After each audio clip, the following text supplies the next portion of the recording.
All tug events and speaker presentations are available in high-definition download from ethymarket.com.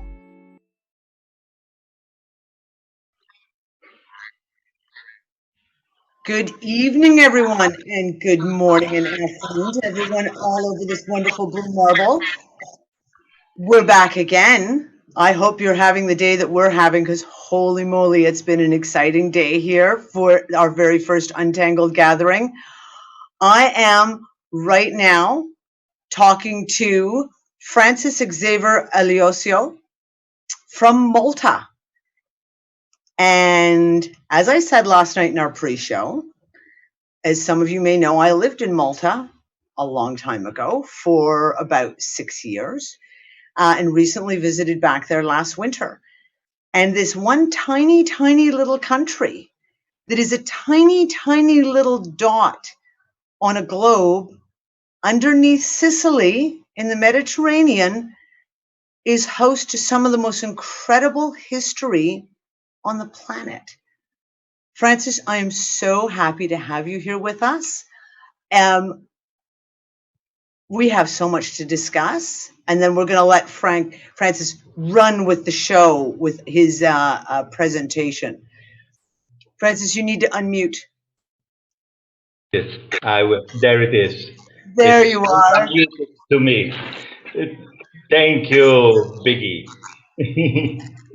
We are so happy to have you here. Now, And like I I am said, honored following all these people that I'm hearing on this network. Honored to be with you, to share my insights and our small dot history.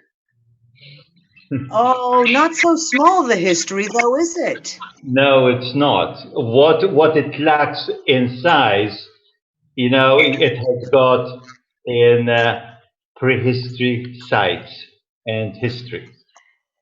So, although it's a small island in the center of the Mediterranean, which is good to show people where this island is, it's in the center of the Mediterranean. And it's a very, very, very small island. It's only 325 square kilometers. Teeny, teeny, tiny. It's very tiny. It's amazing, actually. Sometimes when I'm come to land on this island, I say, "Are we going to make it there? Are we going to make it? Is the plane going to have enough land to stop?" But we do, and we managed to do it. And one of the most incredible things about Malta for me, and I'm going to just take a little moment here to talk about when I first arrived in Malta. So that was 22 years ago. And I was on the smaller island of Gozo, and I was out for a walk with a friend of mine. And we walked over a hill, and down below us was this incredible ruin. And I can remember walking in and just being mesmerized and being, what is this? And this friend of mine very half-heartedly was like, oh yeah, it's an old temple. And I was like, what? It was, oh yeah, it's like, I don't know, thousands of years old. It's as old as the pyramids. And then he went on to continue talking about whatever it was we were talking about. It was, no one knew anything. And I was just astounded. I spent hours and days because I was 5 minutes walk from this incredible temple called Gigantia. And I'd walk all the way around it. And it was amazing to me. No one knew anything about these temples. No, not the Maltese people then, and It's true. especially the outside world. I can understand that, and I believe it. Sort of, although there are these temples, if you go and ask the locals about the temples, not many of them would know where they are, how many of them, and what was their whole purpose. Because there are so many that people don't even bother to check them. They are everywhere. But our role was to bring to life this old technology of the temples. So it is true. They are everywhere.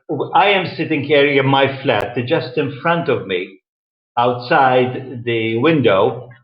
It's a whole prehistoric site, just near me, just 1 minute walk. And there is this whole prehistoric site. Nobody knows about it. Nobody knows why it is there. But fortunately, it was preserved. It's Which incredible. is fortunate because so many of the temples weren't preserved. I mean, I can remember that first trip I went to the Hypogeum. And the Hypogeum is an incredibly ancient temple that is built completely underground.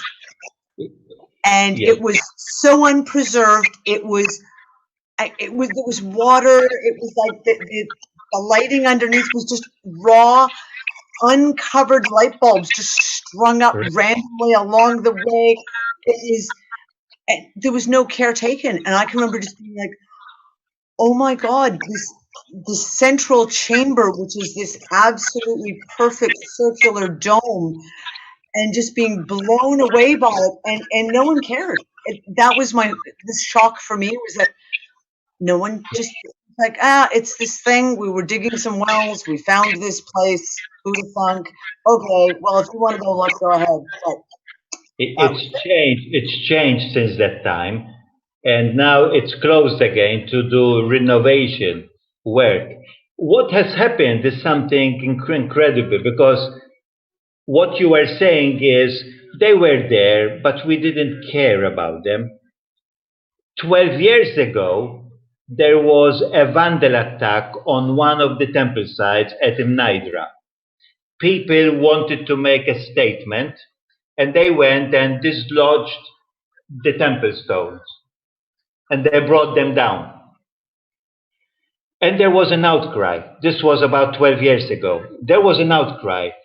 Students, schools, civil people started marching in the main street, demanding the government protection for the stones. Suddenly, there was an awareness. So, from a negative aspect, started to be, we have got something here. And because of that, the government created the Heritage Act by law, and then set up Heritage Malta to look after these prehistoric sites. So, from a negative action, which was outrageous, something positive came out. And Malta started, and the Maltese people started to be more conscious about the wealth of their heritage. And then they were put as World Heritage Sites by, by, by the UNESCO. So Hajar Imnaidra, Hypogeum, Valletta, and all these sites became World Heritage Sites. But as you were saying, the Hypogeum, it is the unique temple underground, hewed purposely for the temple culture, whatever it was that they used to do. Hypogeum, we are seeing only 1/10 of its whole area. So we are seeing only a fraction of what's underneath there. And Malta, there are hypogeums, at least there are 5 hypogeums around, underground structures, hewed from sheer rock, But not by flint. the other ones, though, have they been open to the public? Are they actually being properly And rated? and I will show in the PowerPoint that now there is Tarshin is going to be covered by a bubble. Hypogeum is already being renovated. Hajar Imnaidra, Gigantia, they are all protected. Nobody can walk on the ground on high-rise platform, and some of them have got a bubble protection to protect them from the elements and the wind and the rain and the sea spray, etc. Because they need now to protect them for future generations. Although, I do find it funny that when I went and I looked and I saw the giant tent, and it was just like, okay, really? This temple has stood for like at least 7,000 years without a tent over it, and it's done just fine. And now you feel the need to put a tent over it? True. It's true. Because they somehow survived because they were protected, they were underground, they were covered. Once we open them to the polluted air, the problem is not air, it's the pollution in the air that started eating. And also, they did something outrageous. They tried to protect them and to, how to say, and to put them together with cement, which you don't put cement with limestone because No, it will cause more, how to say, disintegrating effect. it So eats it. The cement eats away the limestone. that's right. You know it, but in the 1920s, they didn't think about that. And they did a lot of damage to the temples by using cement to save them. There it is, no? It's Well, interesting. oh, I'm telling you, the one thing I'm disappointed, I understand when they set up heritage sites to protect the sites. The thing that disappointed me when I went back to Malta this last winter was the fact that you just couldn't openly go in and see them anymore. When I Yeah. was there 22, 23 years ago, you just walked across the field and you walked in and you could go and look in all the little nooks and crannies. You could study them. You could reach out and touch them. And now they're closed off to the public. And I think to myself, it's such a shame because I used to love, I would just sit in the center of Gigantia and just be mesmerized by the incredible energy. And Yes. now Yes. you kind of can't do that. And of course, they also like to charge you admittance now too, where Yes. you didn't have to pay before. When we were young, we used to go to these sites and have a barbecue and play hide and seek. Hypogeo was like that. I entered into all the chambers. We went into all the halls. Now everything. There are the two sides of the coin. You have to do something like that to protect it. But then you can go too much over the other side by not allowing people have the experience of being there. We are trying to work with government people and Heritage Malta and Heritage Minister to see how we can give people the experience of being in the temples by having seats, by having covers, by having descriptions of what's going on, to give people the chance to experience it. Because at the temples, the most important is to have the experience of being there and feel the energies, not seeing it in a historical archaeological way, but seeing it in a connecting heart to heart way. So Okay. so that's, we went to the other extreme. Now we are trying to protect everything. We are trying to put rogues everywhere. We are trying to put signs. Sort of today I went to Hadrat. It's another temple site at Imjar. It's a very Yeah. old temple site, the second oldest and on the island. And in the main gate, there's a big sign with skull security. Sort of this is the welcoming sign to this heritage site. This site is secured. And it hit me because it was so awful. So I need to take a photo and send it to minister. Say, can you put it on the side, not on the main gate as you enter? You know, Wow, security. that's yeah. You talk about setting up the energetic impact right there. Wow. Yeah, it is. It is, no? Well, But here we go, Francis. What I would love you to do is to take our watchers through your presentation. I'm going okay. to sneak out the back door, stage left, and I will see everyone again at the end of the presentation. Good. Thank Thank you, you. guys. See you then, Dan. Here you are. So here it is. Here we are, going on our journey around the prehistoric Maltese temples. It was beautiful to be part of this team, and it's great to be able to share these insights. Hearing all the other people talking about the untangling the knots of our prehistory, because our history is so limited. And it's beautiful to hear that at this time, at this point in time, so many new insights, so many discoveries are coming out, because it's time that we discover the truth about our origin and our history. And prehistory has been in the shadow of our history because it's put in the myth.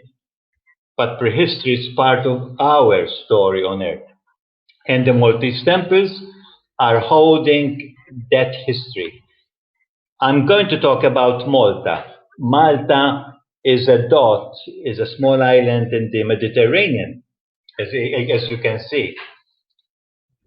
Um, I think, let me see. I am okay. No, can you see? Can you see? I don't know if you. I'm checking to see if the slides is on. So I think it is.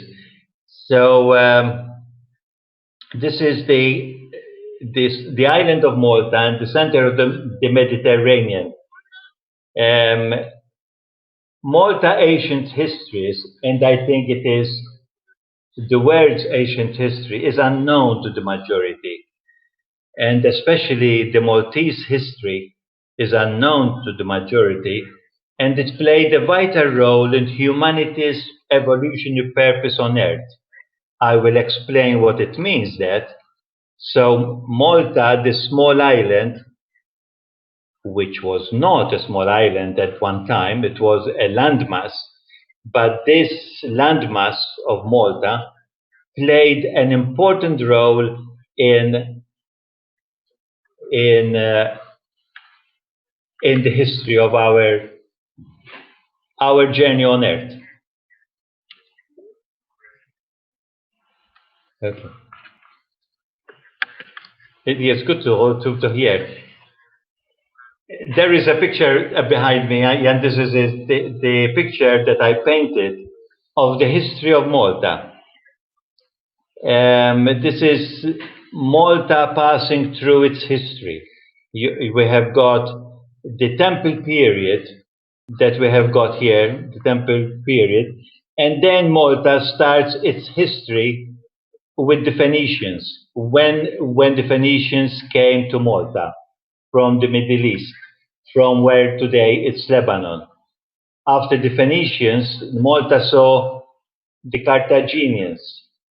If you look at this painting, you actually realize that Malta was at the crossroads, not crossword, crossroads of many civilizations. The Phoenician, the Carthaginians, sorry, there we are. Carthaginians, then the Romans came. After Carthage, there were the war between Punic and Rome, 80 years war between Rome and Carthage, with Hannibal, the famous Hannibal, until Rome destroyed Carthage, and Malta became a Roman tribute. After the Romans came the Arabs. There were the Arabs that came to visit us. And then after the Arabs, we have the Normans. And the Normans, you have got, they came from the north of Europe. After the Normans, we have got the Spanish. After the Spanish, we have got the Knights of Malta. They have got the Knights of Malta. They stayed here for almost 400 years. After the Knights, we have got a small part of the French for 4 years. and then the British that stayed here for almost 160 years. And then Malta became independent in 1964. So this is the historical part. This is history. But this part here, the temple builders, goes even older and older.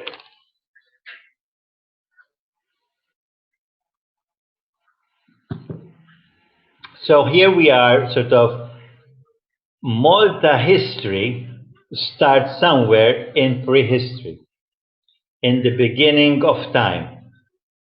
And the thing about Malta that it had a special mission during the development and evolution of human consciousness on Earth. Now, what we have been hearing during this discussion is that there is a lot that you have to prove what you are saying. And my sister always tells me when I write my books, what proof do you have for all the things that you're saying? I don't have a proof. I know it, and I'm passing it on to people to make a decision about what we are saying. This is, you need to see what resonates with you. It's not my interest to find proof. You have to disprove what I'm saying. Okay? So we go to the next thing, which is what happened during this process.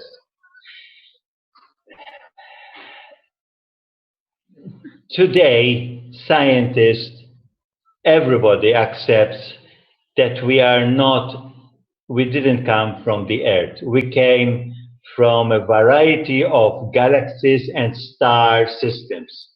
We came from Vega, from Andromeda, from the Pleiades, from Lyria, Orion, from Venus, and from Mars. We all came with our flavor of personality. So our DNA is intergalactic inheritance. Our DNA is a myriad of intergalactic civilization. We are not from one civilization. We are not one constellation. We came from many constellations. Some of them came and didn't stay. They didn't like the third dimension frequency. It was too heavy for them. The major star beings that took part in our human history were the Pleiadians, the Sirians, the Orions, and the Anunnaki from Neribo. These four played a major role in our human history. That takes us back to 100,000 years, even more, during this process of human civilization. And here we are with the Temple of Malta, the temples of Malta. These are some of the pictures of the temples of Malta.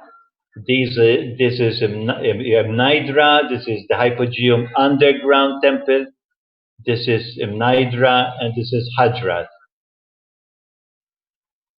The origins of these temples go back in the mist of time, sometime after the second flood of Atlantis.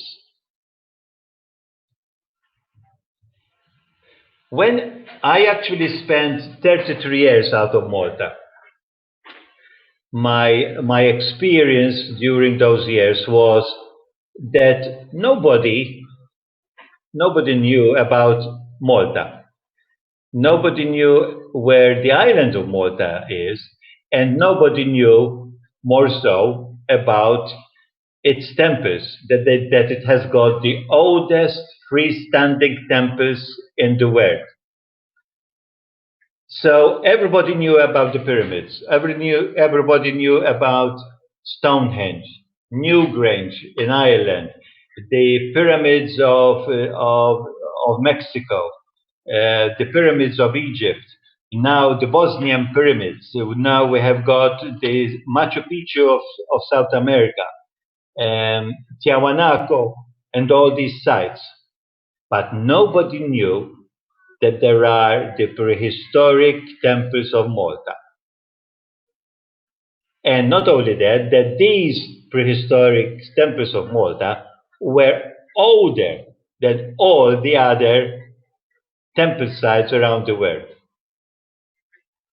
So what happened that after I returned back to Malta, after 33 years, about 15 years ago, I started to do my own research. So I started to I bought all the books that there was about Maltese temples. And I read all the books that there was. I went to conferences, to talks, to the research in the libraries about the temples. But nobody could give me an answer. There was nothing written to tell me what was the purpose of these temples. Who actually built these sites? And why there are so many sacred sites on the small island? I couldn't find an answer to these things, so I started doing my own research. And this research brought me into a new spectrum of information and a new vista that I couldn't see before. And so started my own research and my own surprises. And that's what I did when I wrote my first book, The Islands of Dream. So The Islands of Dream was the effect of this research, to try to put together the purpose, the role, and who built these temples. The Maltese temples were built during what we call the Atlantis era, that era of civilization, human civilization, after Lemuria, when this area between North America, the Hopi Land, Atlantic Ocean, part of Europe up to the Middle East and North Africa, that was all part of Atlantis. The landmass was different. It was more nearer to each other because the plates were nearer. But that was the part of Atlantis that we are talking about. It was the grounding period of our story on Earth, Atlantis. When we started to create and think more with the concrete mind and the birth of the ego. It was an era of high technology that we know that technology, but most important, it was the era that it had a special mission, especially after the second flooding of Atlantis. That's when Malta comes into its own.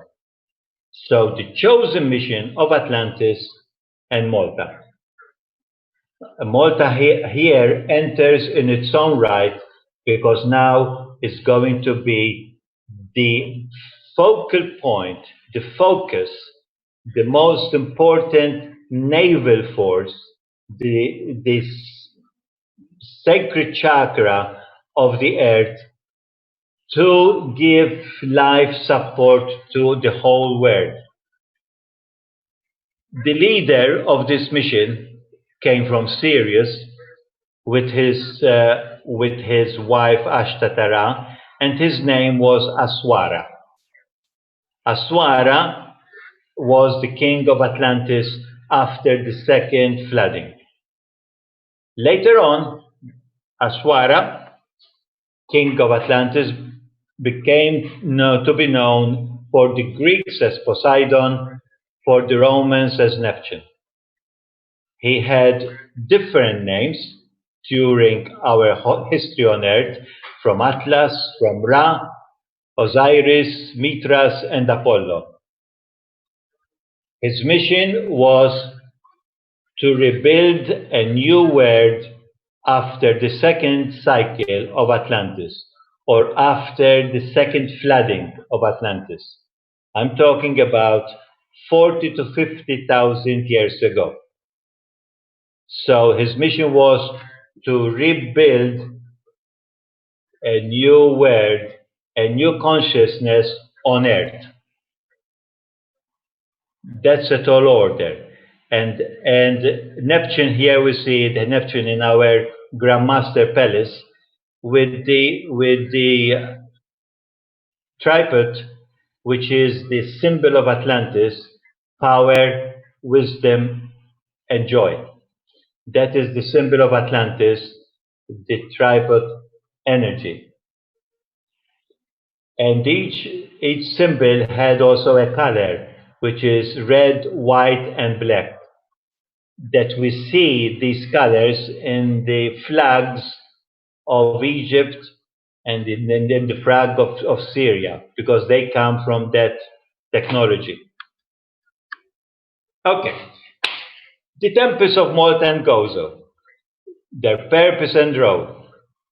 So these beings from Sirius chose Malta for a special and specific mission on behalf of the earth and its people.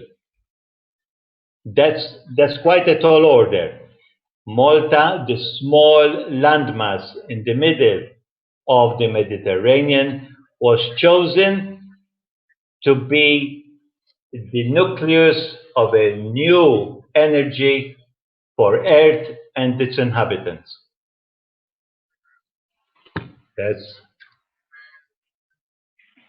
So they selected the three mountaintops of Malta, Gozo, and Comino in the middle of the Mediterranean for their strategic position and abundance of limestone. They picked Malta because it was in the middle of this landmass, and it was because it had a strategic position in the middle and abundance of limestone. Limestone, it was important for the purpose of technology that they needed at that time. Okay? So, the large enclosed landmass, this is a map that they found in Egypt of the Mediterranean, how it was during Atlantis. You've got the Antane Empire, you have got Kemet, which is Egypt, and they have got the River Nile that goes through the middle of the Mediterranean, crossing Malta and Sicily and Italy, going down to Spain and Gibraltar, and into the Atlantic Ocean. This area was called the Great Green, better known Mediterra, which means in the middle of the land. Later on, after the end of Atlantis, this was filled with water, and this area became Mediterranean Sea. And the hilltops became islands. But during Atlantis, this was a big landmass of the Garden of Eden, what you can call the Garden of Eden of Atlantis period. So during Atlantis, Malta was known as center point, central abode. That's what Malta means. And it was known also in the Chronicles of Atlantis as Decapolis, the 10th city of Atlantis. So Malta was the 10th city, Athens was the 9th city, and all the other cities, centers, had a number in the Chronicles of Atlantis. So what was the purpose to choose Malta, and what was the reason that Asuara was sent on Earth to do the special mission on Earth. What they wanted to do is to bring down conscious energy from the great center sun to through the star systems, to our sun, and then through our sun, through our Earth, through a beam of light that passed from the center sun, through the sun, through the Earth, through our electromagnetic system. So what they wanted to do, bring life force, new consciousness on Earth. So they brought light and life drawn directly from the universe and downloaded on Earth into three-dimensional form. So you are changing powerful energy of light and life force through a technology to bring life on Earth. And the technology that they used were the temples. So what they did, they created this technology to attract. It's like what you have got a mobile. If you have got a mobile, you actually need an antenna to attract the messages, to attract the information, to attract the pictures. Download it, hold it, anchor it, and then transmit it. And that's what they did with the temples. They built the temples to attract consciousness, life force, life being, download it, anchor it, hold it, and transmit it. This was the Ka, the Chi on Earth, the invisible life force energy that we cannot see, but it's there that keeps us alive. So they used and downloaded this Chi by using the technology of position in the center, shape of the temples, water molecule shape, stone, crystalline, that absorbs, holds, and transmits, and water, the conduit to transmit energy around the Earth. It was an incredible technology that we are seeing, that all our technologies, modern technology that we have got, it's a copy of this high advanced technology of Atlantis. So that was the purpose of the temples, basically. The temples was to attract life force energy, consciousness, life on Earth by attracting it, holding, transmuting it, and transmitting. So the temples, some of them were attracting antenna, some of them were transmitters, and some of them were conductors. Marvelous technology. Now, you need, when you have got even a mobile, you need to be near an antenna to get that energy. Malta lies on major pathways where this energy, where this information is passing, which is called electromagnetic energy. These magnetic fields or grids are the DNA delivery engines and lifeblood of our planet. Without these, our planet will be dead. So these electromagnetic grids kept Mother Earth alive, healthy, and conscious.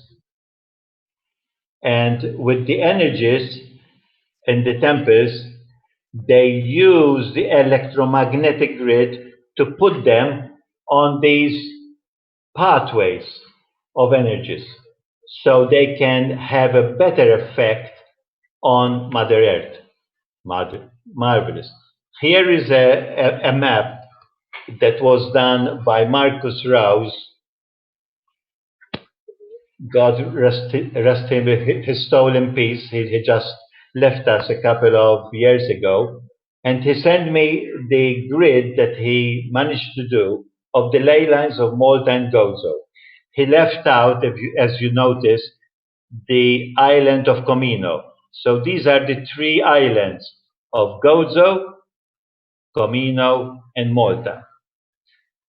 And he felt, without knowing why, he felt that the energy of Gozo were different from the energies of Malta, which is incredible because he was right.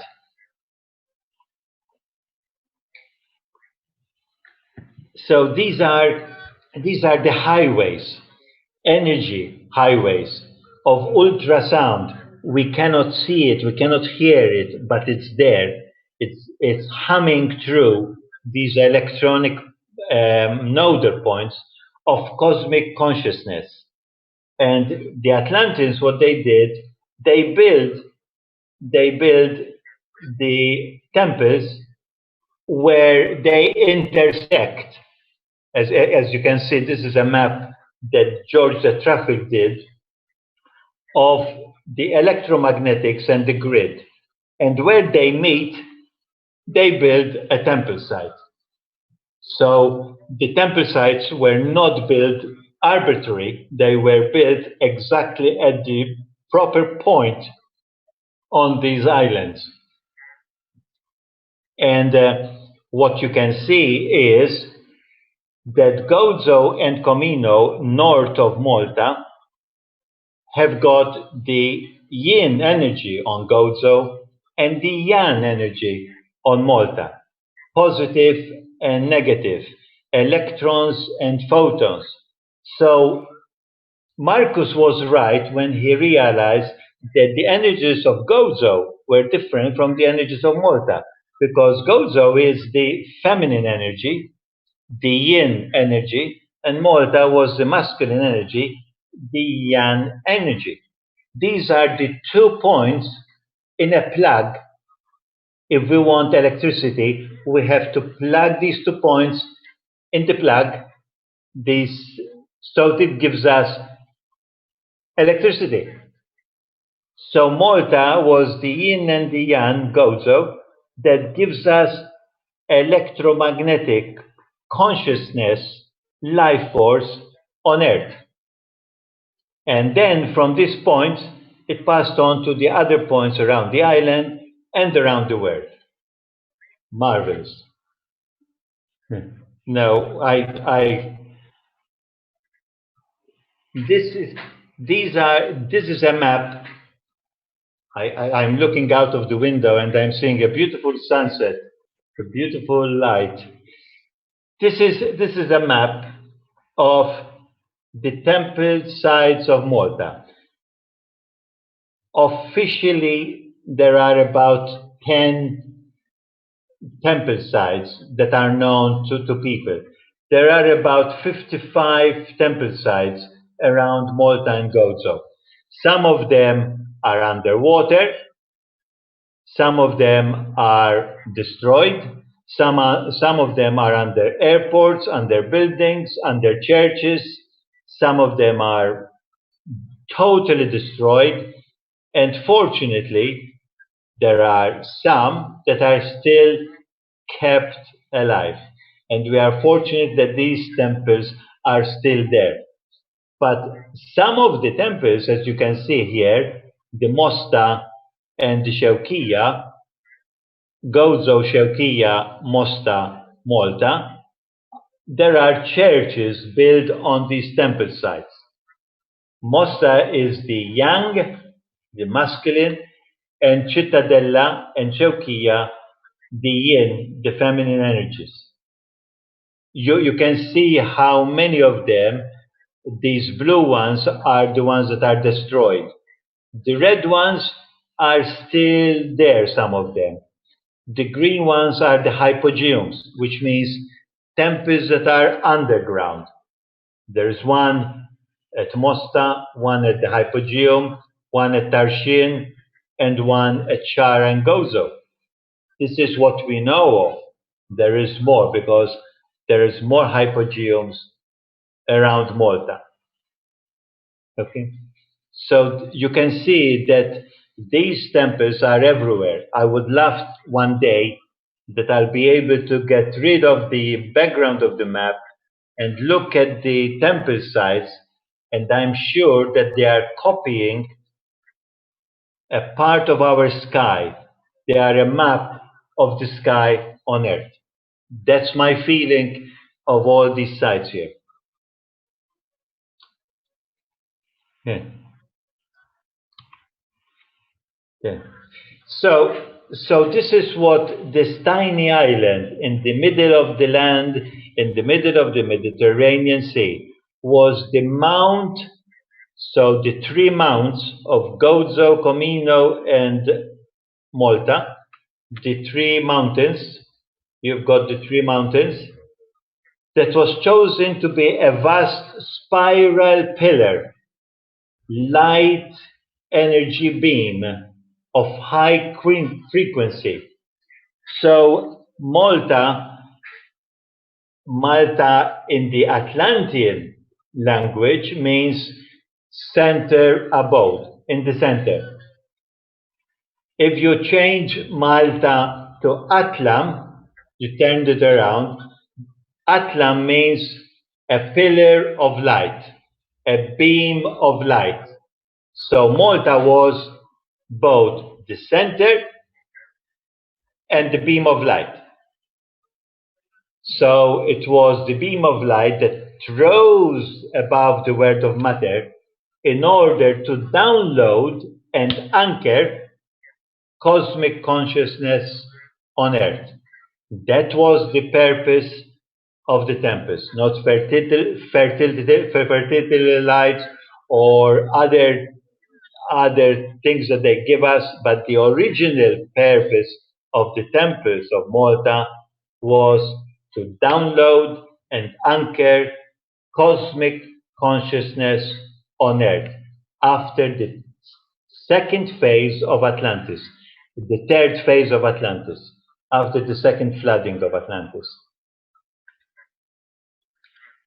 So this is what Malta was about.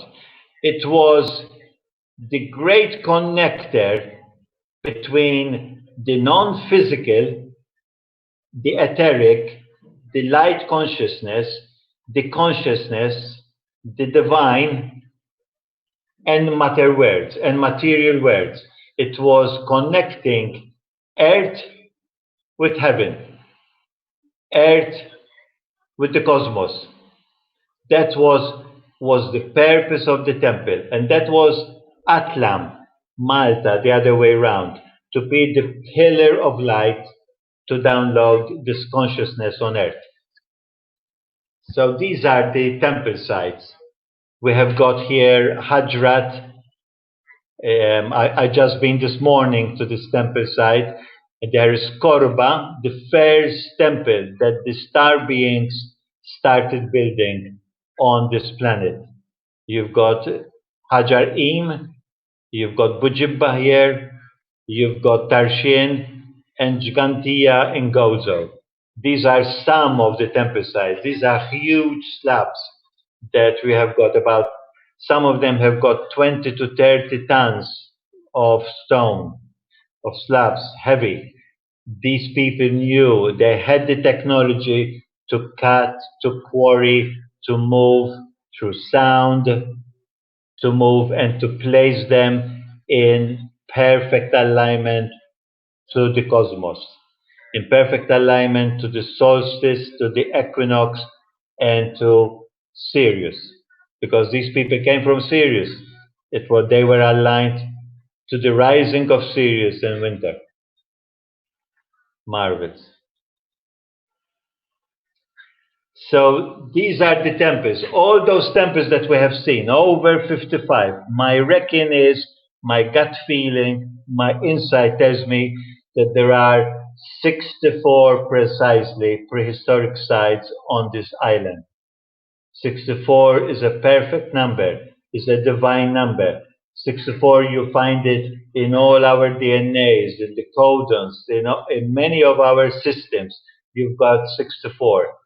And Malta can be seen as a melodic map, a musical map with every simple temple making a different note on the scale, yet together creating a harmonious symphony.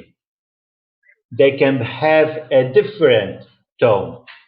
My wife has done a set of cards, which we'll talk later on, but I want to show them to you. Each temple has got a resonance, a sacred geometry, and a color. We know that each temple has got a tone. We are still not fine-tuned enough, because we are still third dimension, to listen to the tone that is fifth dimension. But every temple has got a color and a sacred geometry. Every temple, beautiful, because every temple, incredible vibration and frequency. And my wife Christine managed to actually put it together, and then we put them in a set of cards to actually, so people can hold these energies in their pocket and take it home with them. These are marvelous. You can see there the DNA. That's the temple where they downloaded the cosmic energy to third dimension energy and becomes a new DNA. And it's red. Marvelous. This is Comino. No, Gigantia. This is on Gozo. The temple, the mind temple, the universal mind. Not our. This is Comino, the wisdom. Beautiful, beautiful energies that we have got of each temple. But each one is part of a melodic map, of a symphony that together create this harmonious, conscious energy that is passed on then to the whole planet. At this time and moment, and we look at it later on, at this moment, we need this energy back to Mother Earth. When we are losing touch with the elements, with Mother Earth, we are abusing Mother Earth. And it's time that we send harmony, balance to Mother Earth, especially during this particular moment in time.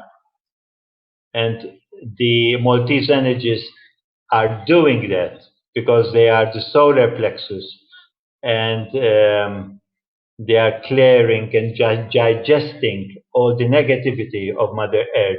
So they will turn it with the pancreas, like the pancreas, they turn it into a life force. These are some of the temples we have got here. Gigantia, again, Hajrat, Hypogeum, the way that they cut the stones from solid rock. You've got Mnidra, and you've got Hajar Im. You can see the huge temples here, the huge slabs of these temple sites. Marvelous.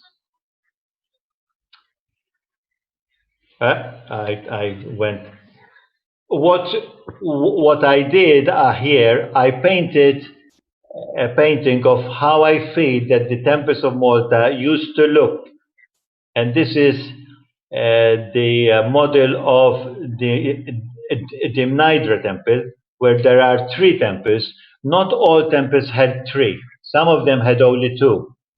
But they had this structure with a roof on top, which has got conic holes to connect with the stars, because the stars would come through like a laser into the temple. This temple here was aligned to the equinox and the solstice. This temple was aligned to the winter solstice because it's on higher ground when the sun is lower. This one is aligned to a future alignment. And you can see the inside apsis had different shapes and roofs. Possibly this is the most common that they had. And the temples were built from a big slab, feminine, and a narrow slab, masculine. All the temples were feminine, masculine, feminine, masculine. And it went round to form that beautiful X shape of a temple. We are seeing today here only a third of what the temple looked like. All this rest was destroyed at the end of Atlantis, and it was thrown towards the east of the temple site. And this is what we have got today. Only a third, only the entrance of this temple. Today, the Maltese government has put money through also UNESCO to protect these temple sites, and there are covers on top of the temple site. We have lost the connection with the sky, with the cosmos, but it's a way to protect it. I'm sure that in a couple of years' time, we'll find a better way how to be able to protect these temples. So this is how it was. This is how it is today.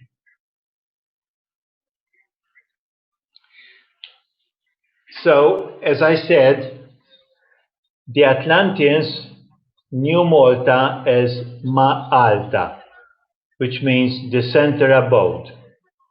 Atlam, the pillar of light. The Egyptians, when a group of Atlanteans left Malta, they went to Egypt with Thoth. The Egyptians later on, in Abydos, they wrote that these people that came from the west, northwest, they called them Mlitin.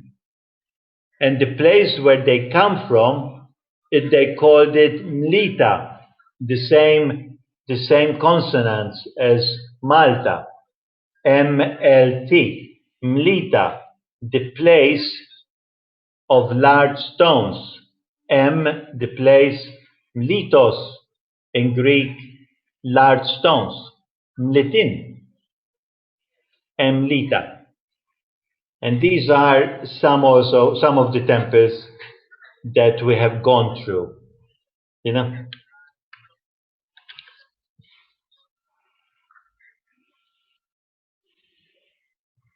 There we are. Now, at the end of Atlantis. So, as you can imagine, my research brought me into a collision somehow with the conventional, academic, archaeological viewpoints, because I was looking at the temples of Malta in a different way from what archaeology and history and historical and academia was looking at. I had a problem to justify my gut feeling or my insights because I couldn't prove it.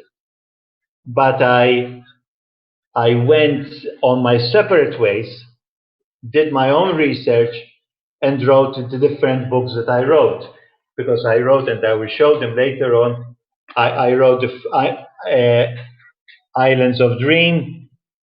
I wrote the second one, The Age of Magic of Wisdom. And the third one, a trilogy, The New Temple Dreamers.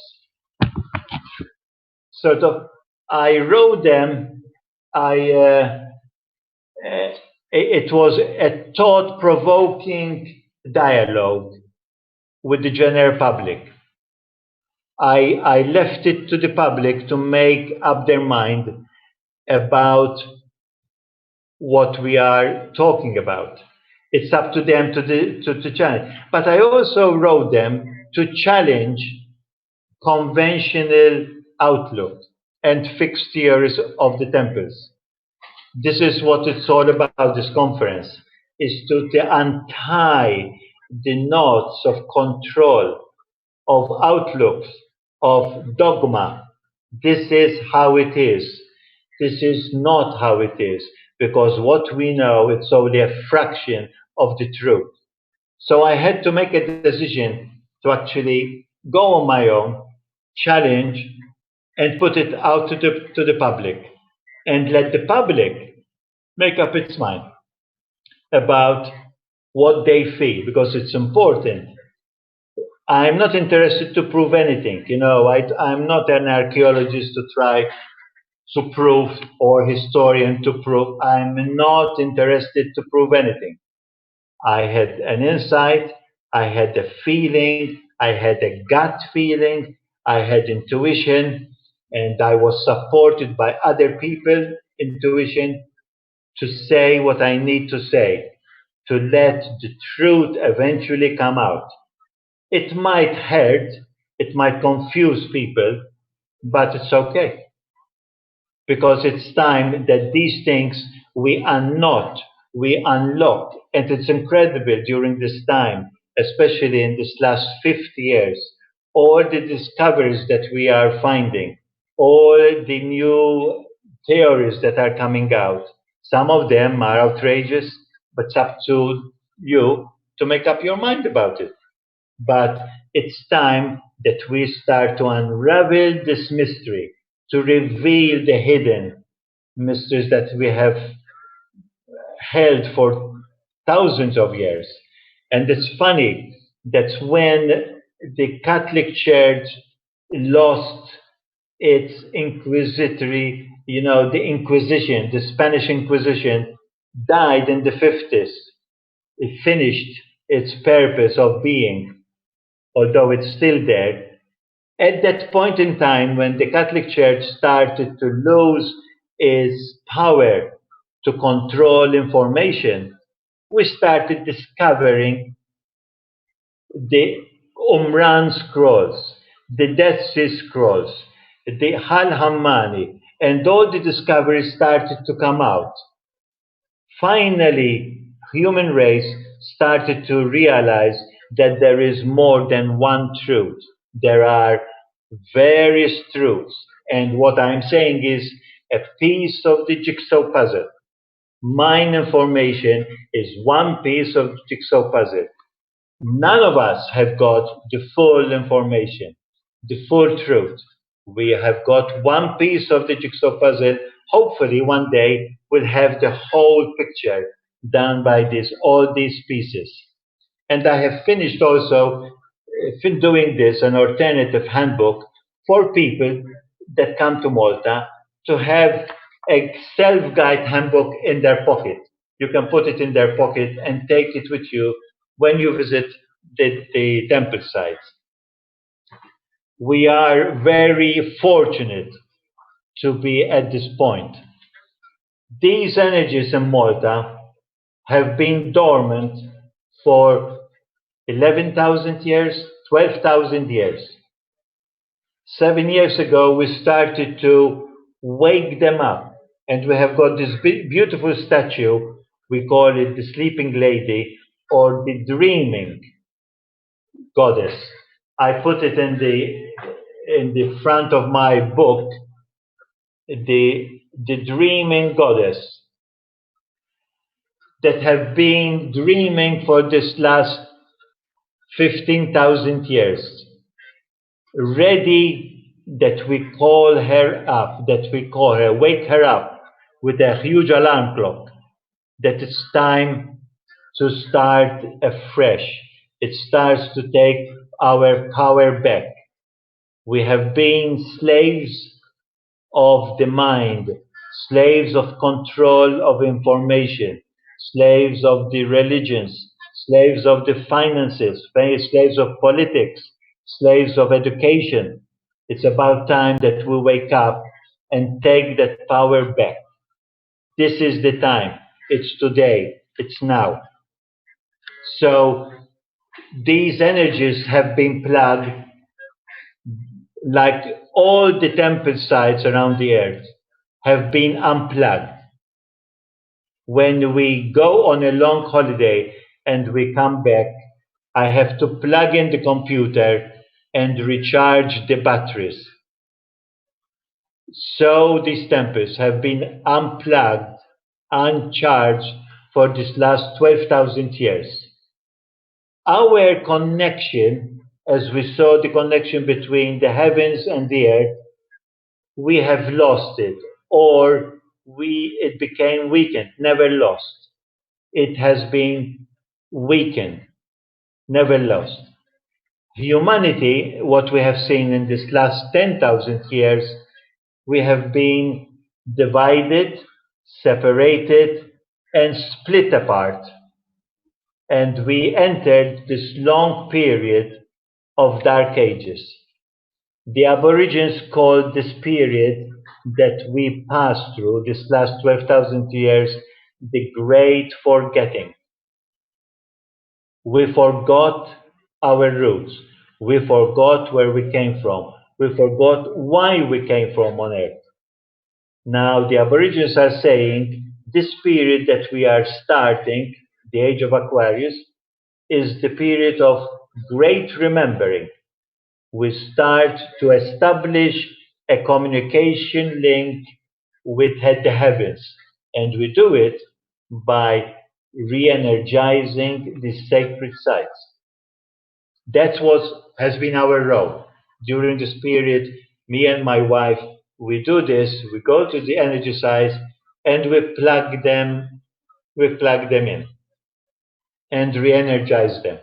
And the sacred symbols are part of that. The sacred symbols are a way to keep those plugged, and we plug them into our hearts by carry them. So this is so now during our process of this last 8 years, working, researching, and energizing the temple sites on Malta, Gozo, and Comino, and around certain parts of Europe and the world, we started to plug them in, and now they are rewired, revitalized, and re energized. So, doing this, what is going to happen? These energy, as these were the first temples that started downloaded cosmic consciousness on Earth, they are the last temples to be revitalized. That way, they are going to revitalize all the energy points, all the meridian points, all the electromagnetic nodal points around the Earth, all the points of Newgrange, Stonegrange, Bosnia pyramids, pyramids of Giza, Mexico, Peru, South Africa, Aboriginal center points. They get fed this new energy, revitalization from Malta and Gozo and Comino. These energy now are giving life force to Mother Earth at this moment in time when we so need it, because it's time that we connect with them again. So, so Malta, that's what is happening from the center point of Malta, the center of peace, and this tiny place in the Mediterranean, in the Mediterra, in the middle of the land, all black, all balance and life force start. From here, it will go through all the parts of the world. This little tiny of Malta is the center core, for the new cosmic energies to flow from, because the cosmic energies are already anchored on these islands. And from here, once they are revitalized, they start to go and be transmitted to all the energy points around the Earth. What an incredible mission, position, a tiny island in the middle of the Mediterranean that nobody knows anything about. Nobody knows where Malta is. You know, sort of if you ask people, how many people know about these incredible sites? Or how many people know that they are the oldest freestanding temples in the world? They all know about the pyramids and Bosnian pyramids and Stonehenge and Newgrange and Machu Picchu and all the rest. And Malta, the oldest freestanding temples. There is the new site in Turkey that is carbon dated older than Maltese because we haven't done any new carbon dating because we cannot carbon date stone. And these are fifth dimension. We cannot carbon date fifth dimension with third dimension too. These are oldest, the oldest in the world. So, but nobody knows about them. This is the beauty of it, that Malta was like the mist of Avalon, hidden from the world, from all the curiosity, historians, archaeologists of the world. This tiny island kept its secret. It's time that this secret will be revealed so people can connect with these energies. You can connect either by visiting or you can connect etherically, spiritually with these islands. You can connect with the cards. The cards are a tool that you don't have to be physically here, but you can connect with these energies because it's important that today we energize anew and help the earth renew itself.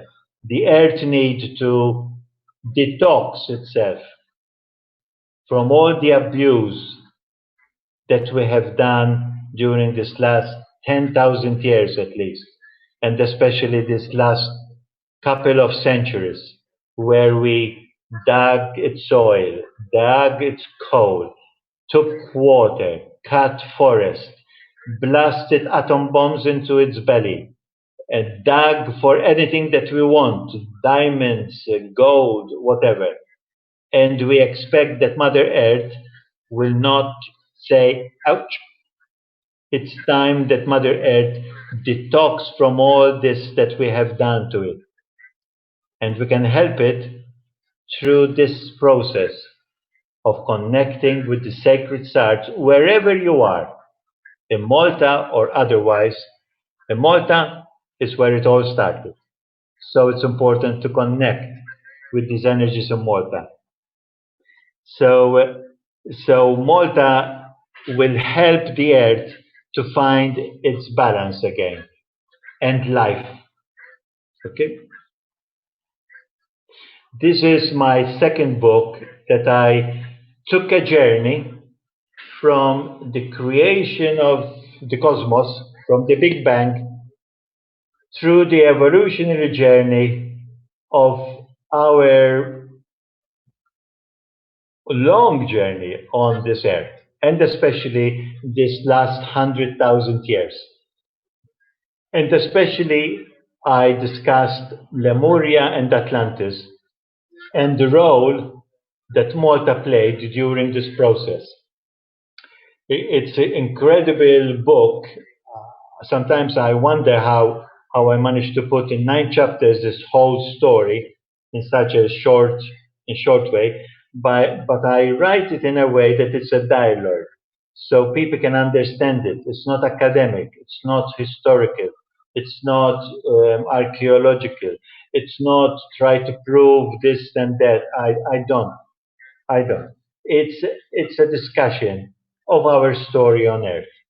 And it's beautiful because people can read it in slow motion to absorb the hidden knowledge that is in it. And there is more about I've done about the Maltese temples. And as you can see in the front of the cover is the new DNA that we are birthing with the third helix cord that is coming into our being, in our crystalline bodies. Because we are changing even our bodies now. In the spirit time, our bodies are changing from carbon to crystalline, as the temples are doing. And the temples are doing this so we realize that we are part and parcel of Mother Earth. And the third one, I skipped here, and the third one is the new temple dreamers, the new crystals, the new diamonds, the new kids that are being born today are the new temple dreamers. It's written to the new kids, to the new children that are coming through. But basically it is written to the young in heart, the ones that have got the young in heart ready to absorb these new energies. And because at the end of the day, you can visit these temples, you can marvel at their enterprise that they have done, but we have to remember that we are the new walking temples. Our role on Mother Earth is not to go to a temple, to visit, but to be the temple, walking temple in this new era. And this is directed to those young in heart. And it talks more about the period after Atlantis, the stories and myths after Atlantis. What happened to the temples after the destruction of Atlantis? Because it's important to make that distinction between the temples as a role in purpose role of Atlantis and what happened to the temples and the people that came later on, how they used them for their own purposes. And that's when history enters into the role here, because history enters into 3,000, 4,000 years before Christ. That's what we talk about history. But the prehistory is forgotten because we don't have a link, we don't have a written knowledge. Our leading archaeologist, Sir Temiz Ammit, when he used to be asked, when people used to ask him, how old are these temples? What story do they have? He used to answer with a simple way. Listen, let the stones speak. Listen to the stones. They have got their own story to tell. We in modern history academics, historians, we put our interpretation on the stones instead of letting the stones speak for themselves. It's about time that we listen to the stones. We will come to a point where we will have an application, like a mobile application, and we go in front of a stone and it will give us all the data, all the information, like the old crystals that they have got all the database. The stones have got all the database. They have seen all the history and they know it all. We forgot about it. And then we talked about the cards because this is a help to the people to carry the energies of each temple in their pocket and use them according to what they feel at that particular time. You can pick a card, like a pack of cards.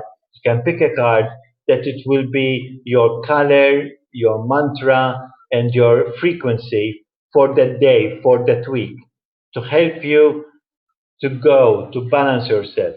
It's important during this time that we have got quiet time, that we have got silent time. Our modern what that we are living, our modern age, it's a difficult thing to say, have 5 minutes meditation. It's time that we have got those 5 minutes, that quiet time, that silence, and also associate ourselves with the sound, with frequency, with vibrations that are uplifting instead of the modern music. Have music that uplifts you, color that uplifts you, and the colors of the temples can help you because it's important to connect with those energies again. And I will finish my bit here. We are privileged. We have chosen to be at this age of magic and wisdom. We are birthing, as I said, the new temple dreamers and aware consciousness. And I'm sure that will be a time where we'll find incredible, how we say, miracles, wonder, magic, and incredible things that we are going to see because we are going to create them, because we are remembering who we are, that we are star beings in a body in third dimension body. And I will stop there my part of this presentation. Thank you very much.